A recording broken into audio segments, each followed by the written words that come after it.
احمد خانی گوتی دنیا خوشه، دنیا مینا گلا گشه، هر کس دنیای کیف خوشه نه خودی دنیا سرخوشه.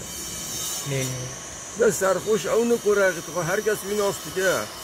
سرخوش او کش حقیقت هایا اما سون اقوات بنی آخر راشه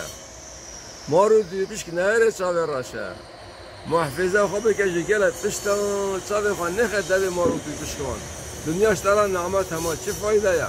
تنه شکر نه منت تنه قدر نه قیمت تنه فرض نه سنت هر روز کارت غفلت تو به استخار نخزی عادت ایروس راسرا مرده بیدت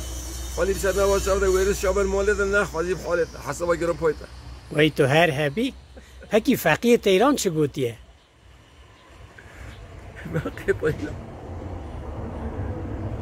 فقیه تیران گوته است بی من دل پیر نابه دلش دنیای تیر نابه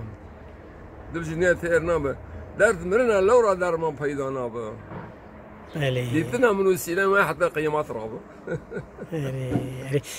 ملای جزیری؟ ملای جزیری با مترون فردی چمتونه هکی تو چه ده بیجی؟ تو چه ده بیجی؟ اجید بیجم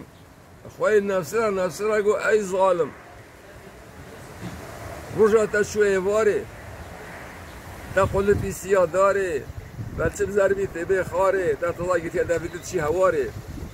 چه ما نپرسی حالی خواه گناه کاره شما درمانا که برین و خواه برین داره بس هر باغ میران بس بگه کیف و گشت و سیران دا سینم دل بر تیران دا قلبم دل بر شیران دا مقصد جی گرتیان و حسیران سر من نمجه خطا قصیران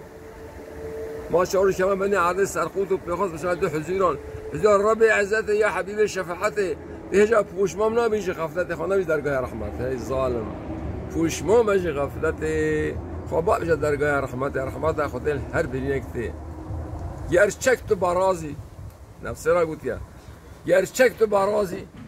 تو به امر خودی نابی رازی توش حلالت روی دایم حرام تخوازی